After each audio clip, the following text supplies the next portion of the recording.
Business joining us for this webinar. Let me share my screen quick.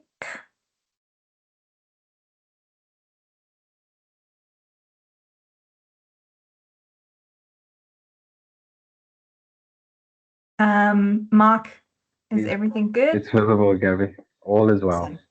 Thank you, thank you, thank you. Well, welcome everybody to our circular lunch club with Taking Care of Business. And today we'll be chatting through 3 lessons for building successful women-led circular businesses. My name is Gabriella. I'll be your host today from Circular South Africa, and I am joined by Helene and Nomzamo from Taking Care of Business. And I'm really looking forward to hearing what they have to tell us about taking care of business circular side. So just a quick overview before I hand over to them. Our lunch clubs are all about integrating circularity. They're short duration sessions. It's about having an ongoing conversation and building community in the circular economy. It's really a place for us to meet and have informal discussions that are super accessible. And if you're new to Circular South Africa, we are a national platform for the circular economy. And really what we do is focus on knowledge sharing and capacitation, facilitating partnerships and collaboration, as well as partnering with organizations to scale the circular economy across the country. So very quickly, why a circular economy?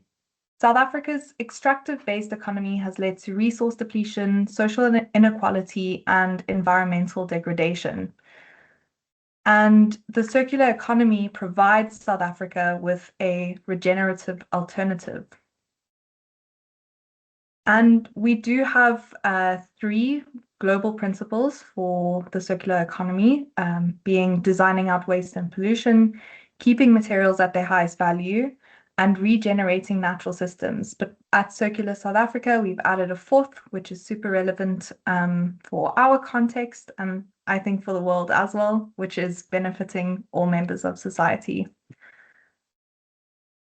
And since our lunch clubs have been really focused on business and entrepreneurship for the year, we thought to just touch on why the circular economy matters for business. I think the first thing is that it can unlock new revenue models. The circular economy is also resource efficient and can provide cost savings for your business. You can find innovation opportunities, as well as reduce environmental impact and regenerate nature. And if you are a circular business, like Taking Care of Business is a circular business, we would love to feature you as part of our case study. So please scan this QR code. I think Mark will be sending a link, and submit your business on our website. All right. And now I'm going to hand over to the stars, Helene and Nomzamo. Please unmute and share your screen. Thank you so much.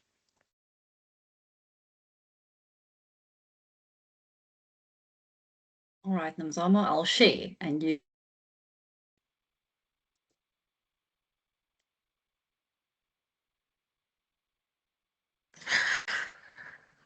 Okay. Good afternoon, everyone. I don't know why I'm echoing. Am I echoing? Are you hearing me clearly? I can hear you fine. They can hear you fine, Nomzamo. There is a slight echo, but let's move on. Let's go. On my end. Just for this. Am I sounding better now? Yes. Yes, you're good. Okay. Hi, everyone. My name is Nomzamo Matodlana. I'm the branch manager for Cape Town, Taking Care of Business. I'm going to be introducing Taking Care of Business with you in partnership with Helene. So TCB has been in existence. That's what we lovingly known. We've been in existence for 15 years. We were previously known as the Clothing Bank. Other people may be familiar with that name, but the Revenue Bank called us into order and said, listen, you have to change your name because you're not really a bank. So essentially, we're an NPC. Our vision is to eradicate poverty in South African families. Our mission is to equip aspiring entrepreneurs with the skills and resources they need to unlock their potential and access the economy. Our purpose is to empower the people, raising and educating the next generation.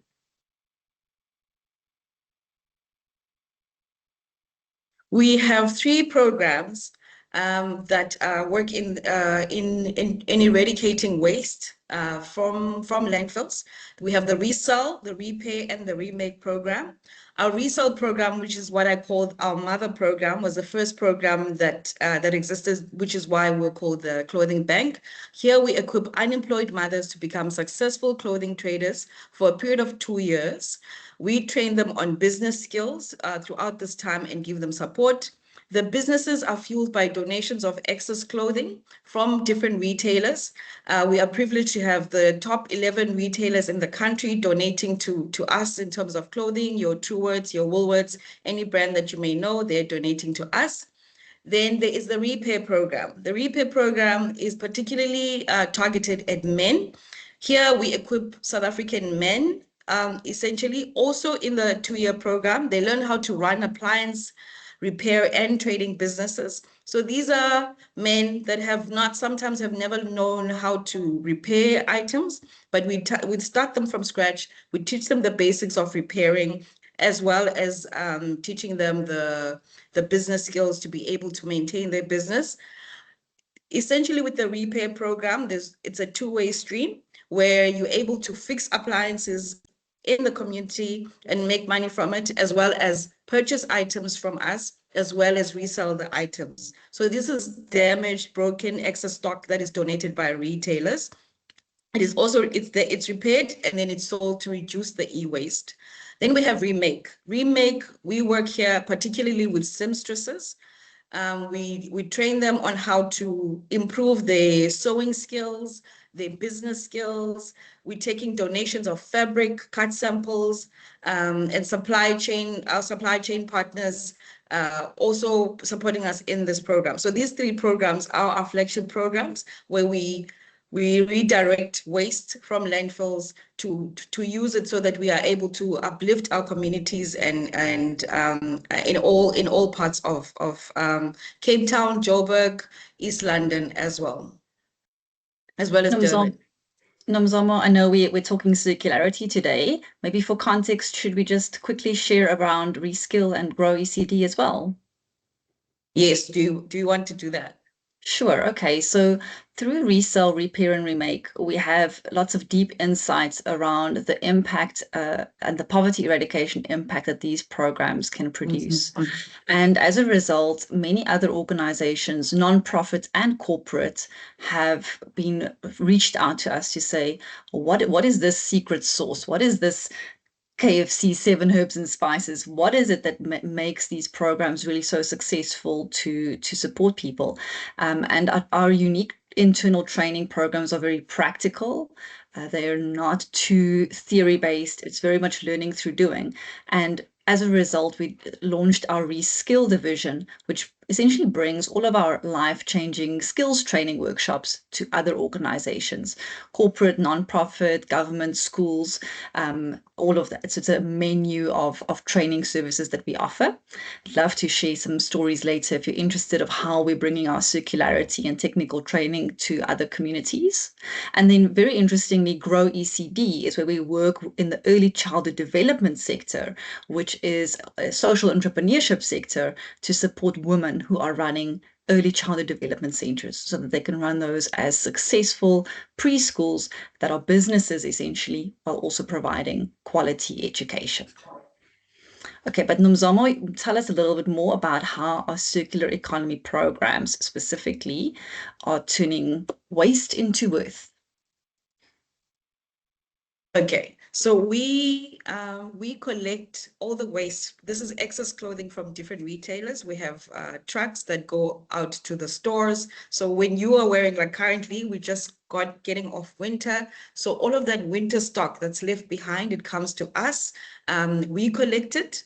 And then we sort and debrand the stock. So what's beautiful about the design essentially of how we work is that everything is in partnership with our participants. So they sort and debrand the stock. They are the ones that are working closely in order for productivity to happen. This is a wonderful opportunity also for them to learn the product well. The entrepreneurs themselves, they debrand the product. This is also out of loyalty for our retailers so that we're not taking this item and sending it back to Woolies, which I know Woolies doesn't necessarily want a receipt. We debrand the stock, we sort the stock, we put it on rails, and then they're able to shop from them, and then they resell it. So the reselling part is where we're talking about the distribution of the stock. So now a woman in Khayelitsha that, maybe only gets grant money is able to purchase quality shoes from Woolies. It may be secondhand, but it's still good quality. And in turn, our entrepreneurs are able to eradicate poverty from their lives. They're able to enter the economy. They're able to build greater futures for themselves. So this is what happens at Repair as well as Remake. I think I briefly explained what Repair does. And then in terms of enterprise development, we train, we mentor. I think Helene will speak in more detail some of the work that we do over the 2 years. In this way, we're able to, the entrepreneurs themselves are able to sustain their families, but also we're able to help the earth. We're able to sustain earth for the next generation. So this is what I love about our program, is that our success, the human success, is integral to the success of earth. And I think it's important that we're able, I think in circularity that the human development is intertwined with being able to consider what the earth requires in the future. Absolutely.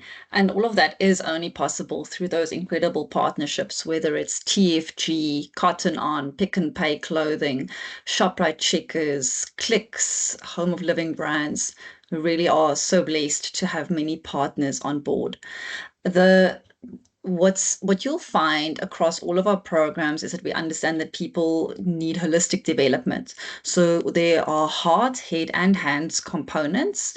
And when we go into the 3 lessons we've learned, we'll show you very practically what we mean by that and how it supports the development of the person holistically and results in successful circular businesses. So we'll share more about how that translates. Perhaps you want to know, okay, where does TCB operate? We have, here's a little map so you can see our capacity, our reach. We're really blessed that the Durban office is going to be growing its repair program this year. We'll be recruiting more participants. So we do have almost a national footprint. Okay, we are here it is Women's Month.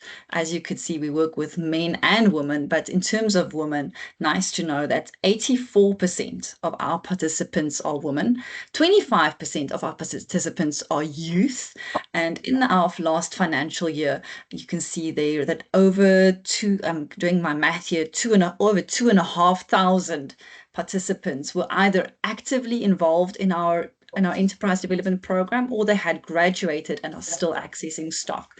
So over 2,500 entrepreneurs working in this TCB ecosystem. 1.8 million items received, 176 tons of e-waste, and through our estimations, we can know that these entrepreneurs made over 50 million rand in estimated profits. That is profits going directly back into families that need it most. And it just comes back again, Gabriella, to what you were saying at the beginning about keeping products at its highest value and how we benefit community through that highest value. These stats, they're lovely stats, but behind each of them are real families and real people who are benefiting from circular businesses. Many of them had never even heard of circularity and never considered it as an opportunity. But through taking care of business, it becomes a very exciting business that feeds their souls and feeds their families. So Nomzamo and I are going to share 3 lessons for building some successful women-led circular businesses. To get us going, we'd actually like you to meet one of the women. I think it's easy for us to sit behind our laptops in some ivory tower, but really it is about this customer. Here is Mapuleng and let's meet her. Oh, I was depressed. I was at home, sitting at home, not doing anything, eating, sleeping. But when I find TCP, I come here every day, look for clothes, and it makes me happy to make people beautiful. A lot has changed. My whole life has changed. I've never been so confident in myself like I am right now, and I've never been this happy that I am right now. My family has changed. I'm a mom that can do things for my kids. I'm a wife that can do things in my household. The home is warm and healthy. We are healthy, we are happy as a family because I'm able to put something on the table for my kids and my household. All right, Nomzamo, over to you for our first lesson. Awesome. I think that video is very properly positioned, Helene, to like really remind me because looking at Mapuleng, she's had such a beautiful journey of healing with TCB. So our first lesson is lean into care. So this is the heart space of TCB. TCB was born from 2 mothers, essentially, Tracy Gilmore and Tracy Chambers. And throughout, the idea was that we need to care for people. We need to really look at people, make people feel heard, make people feel respected, in order for us to be able to restore their dignity. So how you care is part of caring for business. We run successful circular businesses. Women need to be their whole selves during that time. We retrain the idea of circularity as a foundation to life, where sustainability and the earth's sustainability is connected. So we have a very beautiful training that we use where we ask the question, what is your earliest memory of your connection to earth? So there's different stories around, growing up in the village, a specific tree, or how we used to collect water outside, and just to help people reconnect with earth. Because I think the term of circularity always seems foreign, especially to communities in need, where what you're worried about is survival. What you're worried about is how am I gonna put food on the table? So the concept of it seems very foreign, but in reality, in our traditional sense, as Xhosa people whom I can speak for, our African people, is that the earth has always been central. The animals we slaughter in our ceremonies. There's totems for specific clans. So it's just to remind people that earth exists and it needs to be considered for us to be able to sustain ourselves and for people to connect emotionally with the earth. So some of the things we do life coaching. This is a space which I call the Ubuntu incubation. It's basically helping people to stop and say, yes, you need to survive, but let's talk to each other. How are you doing? And so there's a group of women that sit together and go, here's a problem that I'm experiencing. And they're able to share their trauma. They're able to share how they get out of that trauma. And so the growth and the connection grows there. So when people graduate, they say, I've gained a sister because I came to TCB. And those are relationships that run on well after the 2-year program. We have life skills training also in a workshop space. So you get help. You get, how do I handle stress? How do I manage my stress? How do I raise my children? How do I communicate with my children? So for instance, if in someone's trauma or they're experiencing a very personal thing, we can also send them to counseling so that they have someone that can guide them to restore the healing process. The whole idea is that if you are not well, you're not going to run a sustainable business. Right? So there's pure support groups, there's uplifting, there's building of community, there's earth conversations. So for me, I think with the heart, it's like leaning into the femininity of of humanity in terms of care. So that's why we say lean into care, because ultimately that will yield results. That will yield results in terms of in terms of how we shift people's mindsets. Because if you're able to essentially shift the mindset of that mother, that whole household has a consciousness around how do I operate and how do I consider the earth? How do I make sure that, you know, the next generation will still be able to see a donkey on, you know, or somewhere, you know, without us having to worry that, you know, there's no exposure to trees within our communities. Absolutely. And it will be interesting. You'll each know from your own teams and your own personalities and profiles. Many of us who are in business, there's a lot of drive to have those red personalities and getting things done and being blue, either blue energy, being operational, being focused on the bottom line, the spreadsheets. That's very much me. Nomzamo will know. Heart is I struggle with the heart, with the people connection. So it's really important when you're building your teams and you're building your programs that you make sure it has this holistic approach that, yes, considers business models, financials, impact, monitoring and evaluation, but it really does reflect the lens of human development and care at its core. And that is it's very hard work to do the hard work. The hard work is hard work, but it's worth it, because when people flourish, the rest falls into place. So lean into care. Nomzamo, what was our second lesson? Our second lesson is learning happens through doing. So this is the heart and the hands element. So here we create practical spaces. In fact, we're not even using the classroom that much, in the sense that as soon as our participants come into the program, they get a loan of items that they're going to resell. So whatever they taught, be it marketing, be it how to handle, you know, your business finances or record keeping, they're doing it practically while they're selling. So they go out to sell. They're only required to be in the classroom maybe 3 times, not actually the classroom, once a week.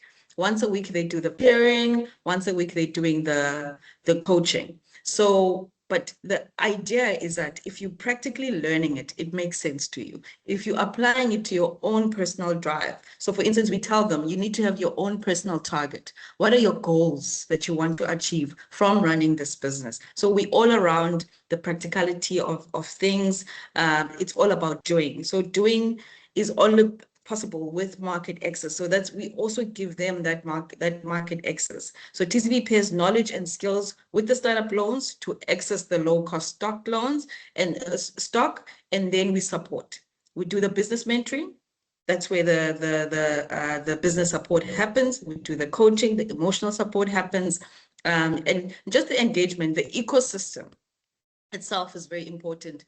People feeling respected in everything that they're doing, where they are, and feeling, like I said, I think with TCB, where there's an organization that assists people, sometimes it almost feels like there's a hierarchy where we're doing for you. At TCB, it's all about the partnership. The moment you walk in, we already tell you that you've got value to add here. And it's shown in the program throughout, because there's involvement within the debranding, there's involvement. If she's making money, the program is also making money, and therefore we can help more people. That's so true, Nomzamo. So it's very helpful when you're thinking about your own programs to think about how are people practically involved in your program's delivery and learning through doing from the start.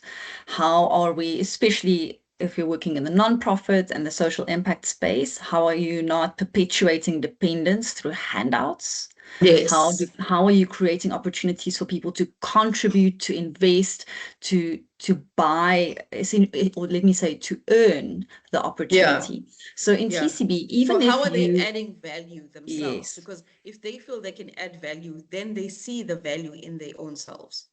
Absolutely. And we call that a fair exchange of value. So even if you have no money to give, you have skills to give, time to give, and a contribution to make. And we make sure that everybody contributes. And in that way, we're co-owning the result. I'm hoping some of you will have some interesting questions about that, and that it'll spark some thoughts for you for your own programs, and even how you engage with your employees and your suppliers. Nomzamo was number 3, my turn. Yes. All right. All right. Our third lesson that we wanted to share has to do with measuring human impact, not just environmental impact. So circular programs should absolutely measure environmental impact. That is a given. And diving deeply into understanding all the elements of that environmental impact. This is, in fact, an area that I think, as taking care of business, we want to do even better at. What we're really good at is also measuring the human and societal impact. That really will give your program a rounded picture of the impact, and it'll empower you with more data to support women better. So as an example, at TCB, we use a system called the Green Light Framework. Let me show you what it is. It assesses poverty across 6 dimensions using 50 indicators. So on the one side, we're tracking number of items, we're weighing, we are tracking all of the environmental impact, the products, we're tracking whether we need to repurpose or recycle them, but we're also tracking the individuals and their families across multiple indicators and domains so that we can test whether poverty eradication really is happening. It's a very simple system, almost like a traffic light, red, orange, and green. And green indicates that you are no longer stuck in that indicator in poverty. And you can see here after two years, 81% of our participants move to poverty eradication, which is more than 40 of the indicators change to green. The other interesting thing about the impact is, if you think about all the impact data that you're collecting and how you're using it internally, for us, that data is as valuable for the participant. It's not just our data, it's her data, it's her family's information. And she has access to it. And as a family, they input on the data, they share the goals, and they see how they are tracking. That's very empowering when data and tracking is not happening to you, but with you. It really, I think, builds collaboration. So I think that's also great food for thought. Well, I'm hoping so. Hey, hoping.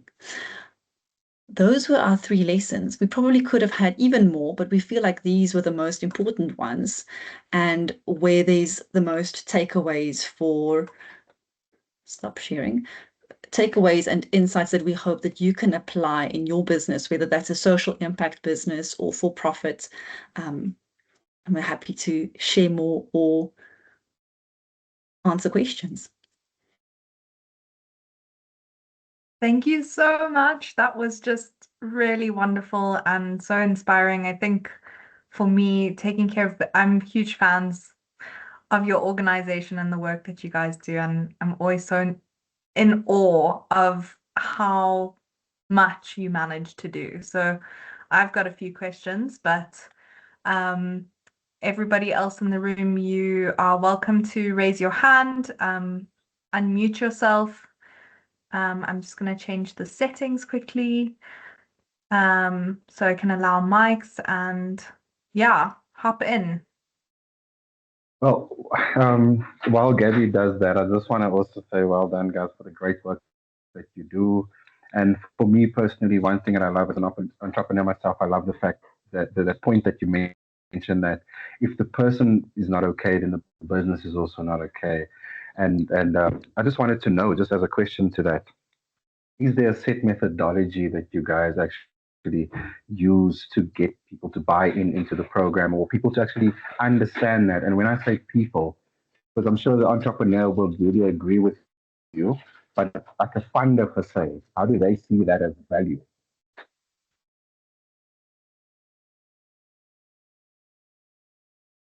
You go ahead, Nomzamo.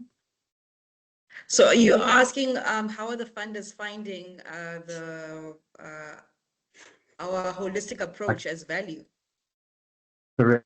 How are they finding that the care for people is actually something that we should consider? Like, even like, is that even something in the KPIs, you know, like, Yes. because They everything is they more focused on, yeah. Yeah, I think we underestimate the power of human connection and relatability, but also the spirit of South African people.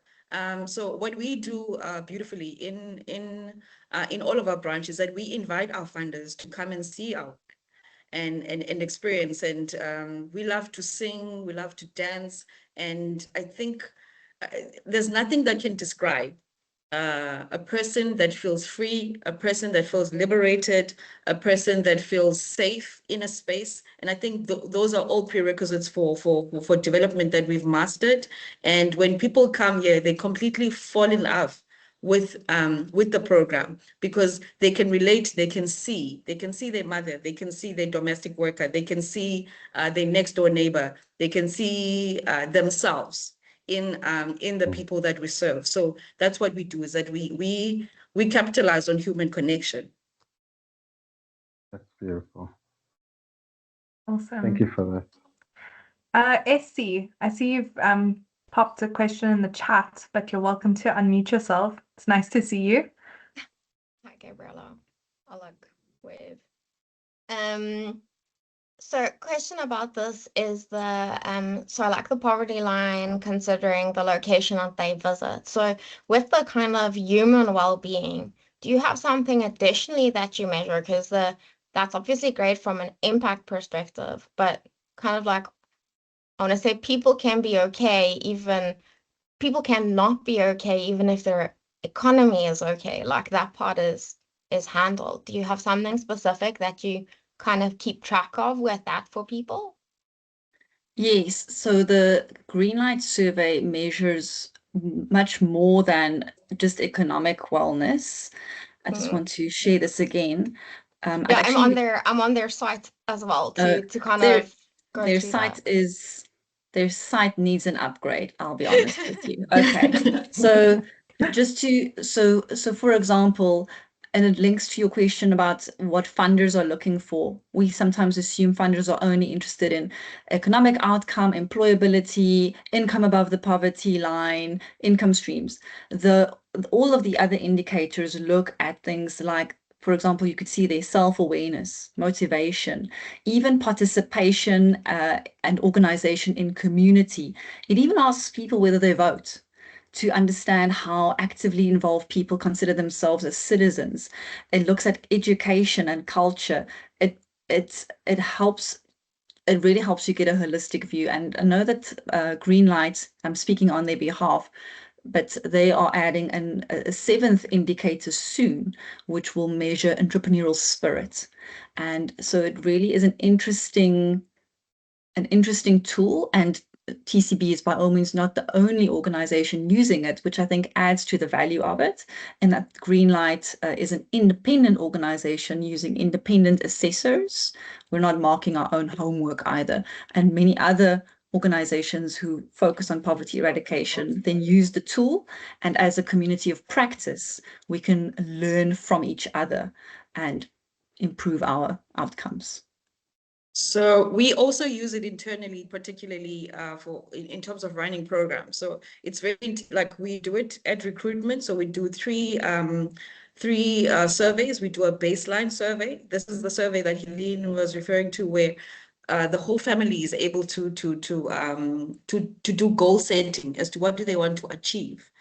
In terms of the indicators, we check in after a year to go, where have we taken this person? This person is here, etc., etc. So if, for instance, there's an incident where we've missed a person, and a facilitator, Greenlight facilitator, realizes that actually this woman is maybe in an abusive relationship, then we're able to connect that person then to a gender-based, we've got a GBV social worker, or a counselor, or whatever assistance that person may need. And then again, after 2 years, we're going, what have we really made an impact in this person? So it's very, like she's saying, it's not just an impact tool.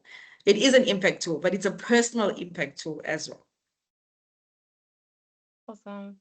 You guys, like, this is amazing, right? Like, we need like more things like this and at Like I would think almost all organizations to look at people completely. You can't say like, oh, I pay my people well, and now I don't have to look at anything else.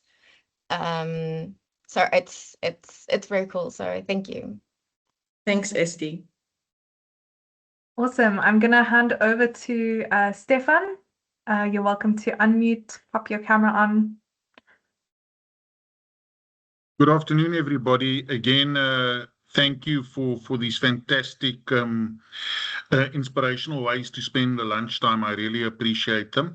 And I'm a massive fan of TCB and what they do. I'm in the fashion retail industry myself, and therefore that clothing remake, repair, and reuse is very important for the industry. I've got two questions here. When it comes to the material recycling part of your business, one, I want to know how it's being affected by cheaper, poorer quality clothes being produced, which means that finding something to do with that clothes, how's that impacting on your business? That's the first question.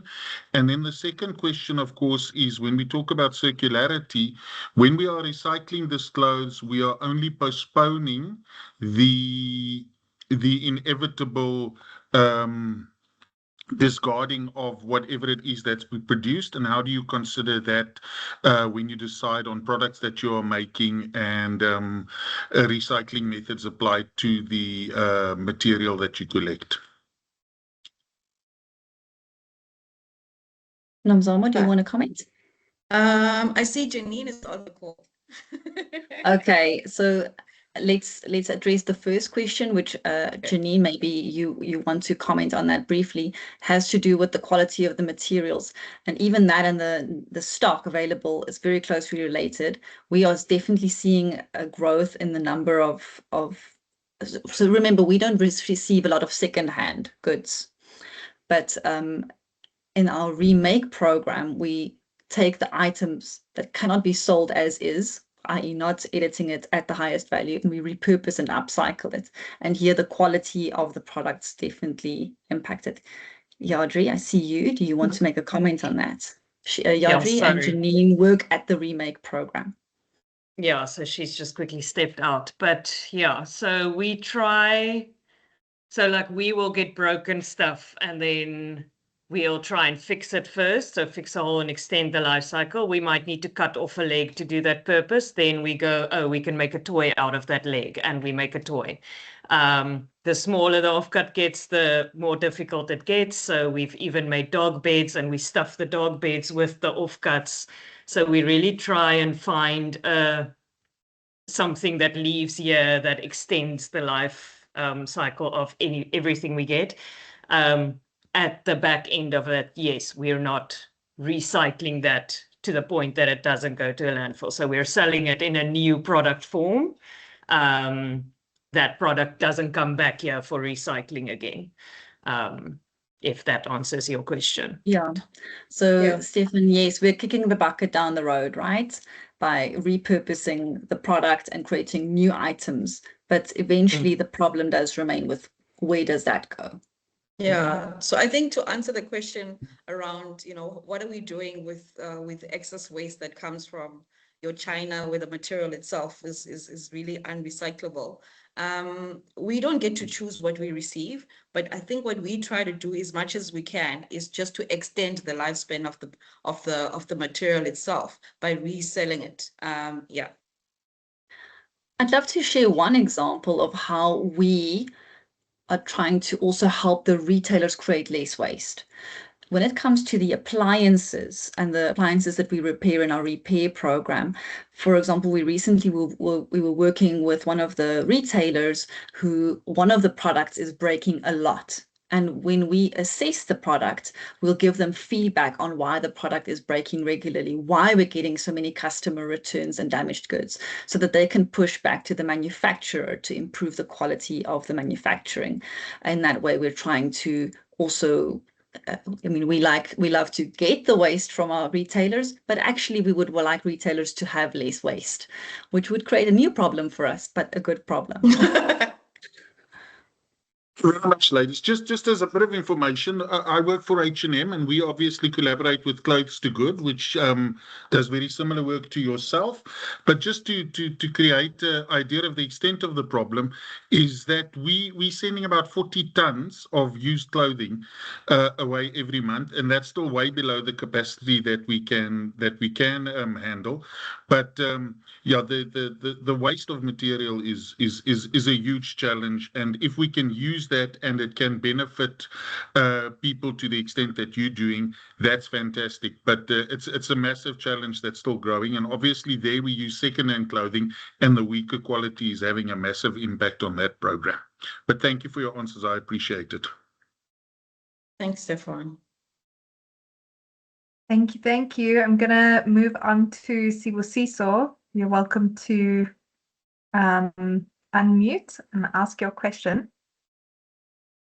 Yeah, morning, guys. Thank you. Maybe two questions. The first question is, in rural areas where there are malls and there are obviously clothing brands there, how do you approach them and work with them? I'm asking specifically for in Mpumalanga, for example, in rural area. I would like to know that. And secondly, are there any regulations or compliance issues that you've had to face in carrying out your business activities from a clothing perspective from the industry? And lastly, I'm quite interested how the company itself is structured, because I heard you say that you get donations, right? And on the other hand, you also give your participant loans, right? And you also sell to the participants, if I'm correct. So maybe just an overview. I'm just intrigued into how the company is structured in terms of that. Thank you. Sure. Let's start, maybe we work backwards. Company structure. Okay. So we're a registered non-profit company, social enterprise. As a social enterprise, that means that we can provide services and products which people pay for. It essentially just helps to support our fundraising goals. So while we're not 100% self-sustainable from selling product, it helps us to reduce the load on all of the fundraising that we need to do. So we are able to, the items are donated to TCB and they qualify for enterprise development donations, Section 18A, PBO, all of that compliance requirements.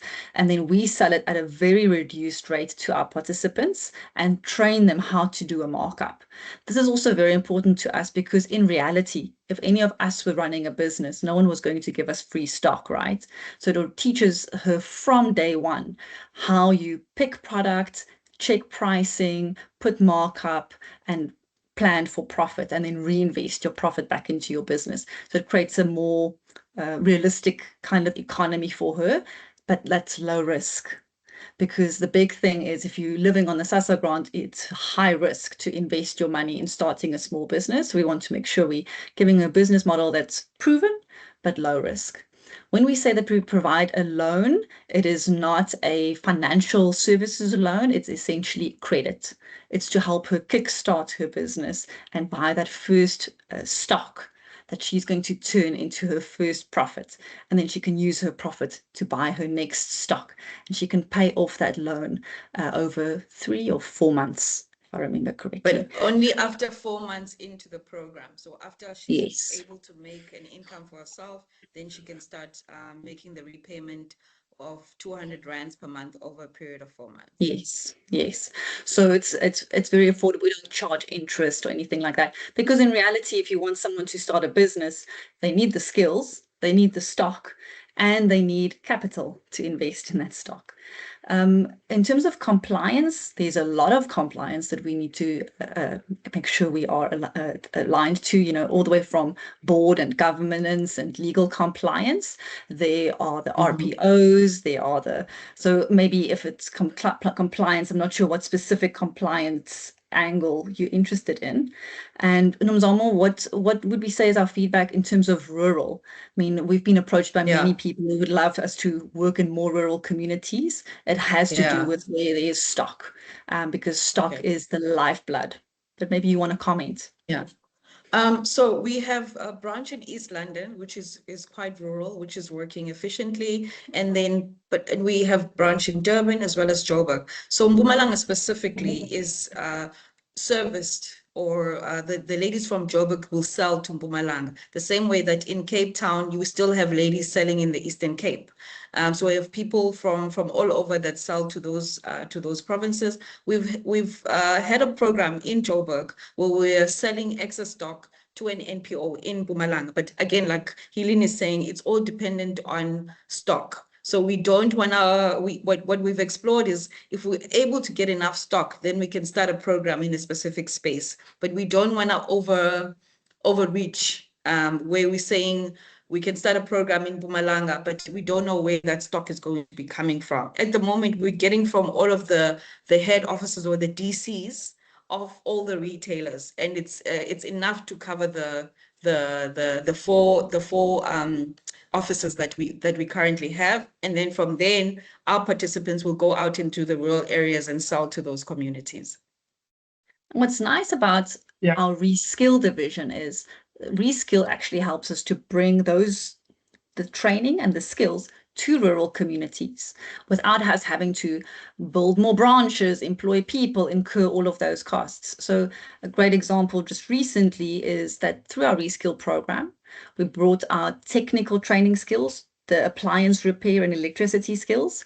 We're working with organizations who already have appliance stock, who already have, in this case, it was a group of people who have physical disabilities, and they wanted to teach them dismantling and appliance repair. So they're already running a program. They have a program, they have people that they want to support to access the circular economy, and we just bring the technical repair skills.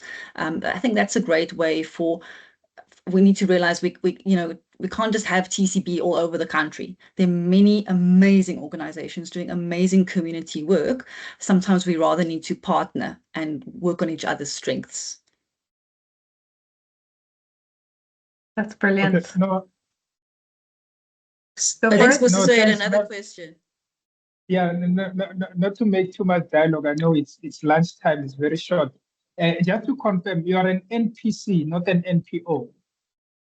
We're registered as a non-profit company, and as a non-profit company, we're registered as an NPO and as a PBO. Okay. Yes. All right.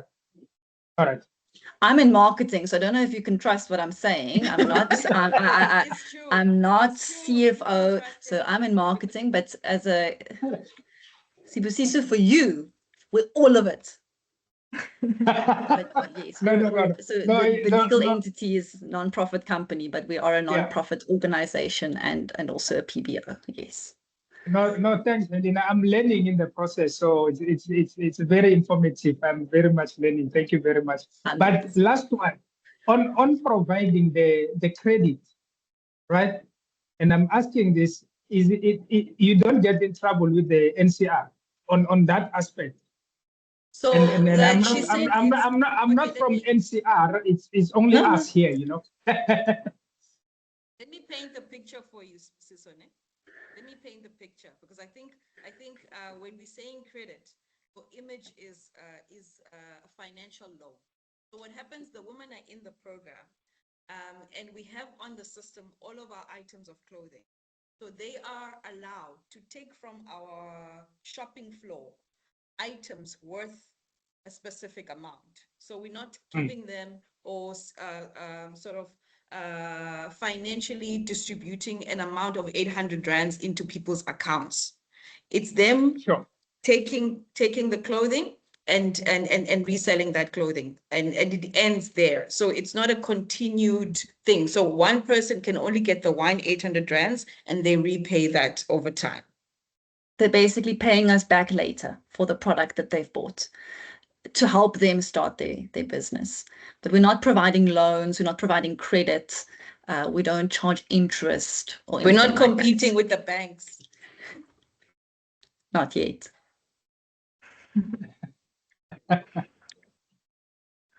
Awesome. I think I'm going to just move on to the last person. I don't know what your name is, but it's RFH Renee. at SOSNPO. You're welcome to unmute and chat to us. Hi, sorry, my connection is not that good, but then I'll just say hi and then I'll turn the camera off. So I'm the chairman of a UN program called Blue Dignity, which is a circularity program that is helping with the basic needs first. So we start with water and sanitation. When you provide the lowest levels of Maslow's hierarchy, then you set them up for success. And we do that with female-enabled initiatives. So I'm very interested in you guys. How are you doing your M&E? And then try to how can you evaluate that and maybe group it up? Another thing that we are working on is to go out, approach organizations such as yourself, and then offer you to be a part of a carbon credit program, which is very, very complex. But with good M&E data and all that, we can add it in, and that can be an additional value stream for you guys, where it can come in and it will start small, but it can be prepaid. So it can actually help you sustain stock and to actually come up and then go out and boost even more. And my last comment is just amazing work, guys. Cadeau to you guys and well done. Thank you. Okay, Nomzamo, shall I comment on the M&E? Yes, please. Okay. We could have a whole hour on M&E because our company is run by a recovering chartered accountant. Okay. Tracy Chambers is and the CFO and the team in our executive leadership and board. This is what keeps us awake at night, right? Are we really having impact? Are we really delivering on the promises that we've made? So the M&E aspects are very, very important to us, and our M&E lead would give proper full details. But if I could summarize it, it's that we track through our theory of change. We have a detailed theory of change where we track outputs, outcomes, inputs, and outcomes, and long-term impact.